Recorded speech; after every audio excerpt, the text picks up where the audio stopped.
बिस्मिल्लाहिर्रहमानिर्रहीम। आज जो ये वीडियो बनाने का मकसद है वो चाँद गिरहन के हवाले से है कि चाँद गिरहन में कौन से वज़ाइफ पढ़ने चाहिए और इसमें क्या क्या एहतियातें हैं और सदक़ा क्या करना चाहिए। ये जो भी चाँद गिरहन होता है, सूरज गिरहन होता है, वो पूरी दुनिया पे होता है। तो इस दफ़ा जो चाँद गिरहन हो रहा है ये जुज़वी चाँद गिरहन है, मुकम्मल चाँद गिरहन नहीं है। तो ये पाकिस्तान में तो दिखाई नहीं देगा। तो आज इस हवाले से हम अर्ज़ करेंगे कि कौन से वज़ाइफ पढ़ने चाहिए और क्या एहतियातें हैं, और जो है इसमें जो है आपने क्या जो सरकार सल्लल्लाहु अलैहि वसल्लम की अहादीस मुबारका है कि जब भी चाँद गिरहन हो या सूरज गिरहन हो तो इस दौरान जो है ज़िक्र व अज़कार करना चाहिए, सदका खैरात करना चाहिए और इस्तिग़फ़ार कसरत के साथ पढ़ना चाहिए। क्योंकि जब भी चाँद गिरहन या सूरज गिरहन होता तो सरकार सल्लल्लाहु ताला अलैहि वसल्लम ने इरशाद फरमाया कि इस दौरान जो है नमाज कुसूफ़ या नमाज खुसूफ़ की अदायगी करें। एक मरतबा जब चाँद गिरहन हुआ तो सरकार सल्लल्लाहु ताला अलैहि वसल्लम ने और जो नमाज पढ़ाई, अम्मी आयशा सिद्दीक़ा रज़ियल्लाहु ताला अन्हा फरमाती हैं कि इस कदर तवील नमाज पढ़ाई और तवील रुकू सुजूद किए कि चाँद गिरहन का दौरानिया ख़त्म हो गया, गिरहन का दौरानिया ख़त्म हुआ। इतनी तवील जो है आपने नमाज पढ़ाई। तो इसी तरह जो ज़िक्र व अज़कार भी आप करते हैं वो भी इस कदर पढ़ें कि उसका दौरानिया ख़त्म हो जाए।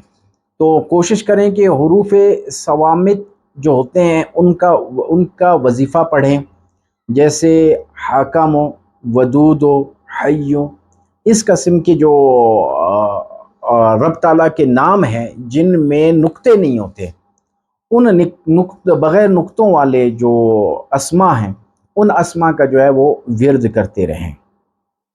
दूसरा जो आमिलीन हैं, आमिलीन जिन चीज़ों का ज़िक्र वो करते रहते हैं तो उनकी वो तादाद पूरी करें, क्योंकि जो 40 दिन में जिनकी तादाद में तासीर आती है, 40 दिन के वज़ाइफ, 40 दिन के चिल्ला में जिसकी तासीर आती है, तो सूरज गिरहन या चाँद गिरहन में उसकी तादाद मुकम्मल कर ली जाए तो वो समझो कि आप मुकम्मल उसके चिल्ला आपने अदा कर लिया है। ये याद रखें कि कोई नया बंदा अगर वो इसमें बैठ के उसकी तादाद मुकम्मल करके ये समझ लेता है कि मैंने चिल्ला कर लिया, ये वीडियो सुनकर या भी किसी भी यूट्यूब चैनल के ज़रिए उसने किसी का वजीफ़ा सुनकर उसने शुरू किया, तो ये बेहतर नहीं। आपको जब भी चिल्ला कशी करनी है उसके लिए लाजमी है कि आपने इजाज़त लेनी है। बग़ैर इजाज़त किसी ने भी कोई वजीफ़ा नहीं करना, वो बेहतरी की बजाय ख़ुद बंदा आजमाइश में आ जाता है। तो इसी तरह अगर कोई शख्स जो है आमिल है सूरह यासीन का वो 41 मरतबा पढ़े, या जो दुआए सैफ़ी का है वो 27 मरतबा पढ़े। अगर 27 मरतबा नहीं पढ़ सकता तो कम अज़ कम 11 मरतबा पढ़े। सूरह मुज़म्मिल जो है वो 117 मरतबा इसमें पढ़ी जाती है, और हिज़्बुल बहर जो है वो 41 दफ़ा इसमें पढ़ी जाती है। और ये आमिलीन के लिए, जो आम बंदा है वो इस्तिग़फ़ार करे और जो है नमाज का एहतमाम करे।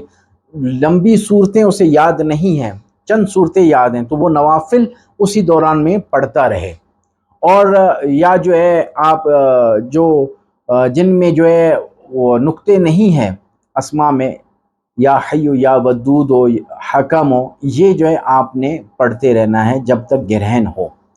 तो या फिर जो है कुरान पाक की तिलावत करते रहे, अलहम्द से लेके जो दौरानिया है जहाँ तक आप उसको पढ़ सकते हैं वो पढ़ते रहें। और इसमें जो है वो सदका जो देना है वो आपने देनी है, या गंदम इसमें सदका करना है, या फिर जो है गोश्त लेकर जो है आपने इसका सदका करना है। इसकी जो नहूसत होगी वो नहूसत जो है हटा दी जाती है। रब ताला से दुआ है कि रब ताला सही माना में वज़ाइफ पढ़ने, सही माना में इस पर अमल करने की तौफ़ीक़ अता फरमाए।